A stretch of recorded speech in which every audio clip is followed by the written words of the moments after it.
కేటీఆర్ మతి భ్రమించి మాట్లాడుతున్నారని మండిపడ్డారు కాంగ్రెస్ ఎంపీ చామల కిరణ్. ప్రజల్ని తప్పుదోవ పట్టించడం కేటీఆర్ కి అలవాటుగా మారిందన్నారు.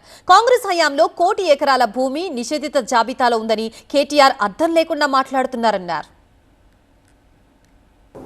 ఆయన మరి ఎవరు స్క్రిప్ట్ రాసి ఇచ్చిరో ఆ స్వామికి మా హయాంలో 16 లక్షల ఎకరాల భూమి నిషేధిత జాబితాలో ఉంటే కాంగ్రెస్ అధికారంలోకి వచ్చిన తర్వాత 1 కోటి ఎకరాల పైచిలకు నిషేధిత జాబితాలో చేరిందని చెప్పి ఎడా పెడగా అంటే పాముకు కూరలల్ల విషయం ఉంటుంది. ఈయన మాట్లాడిన మాటలు చూస్తే కేటీఆర్కి నిలవెచ్చిన విషయమే ఉంది.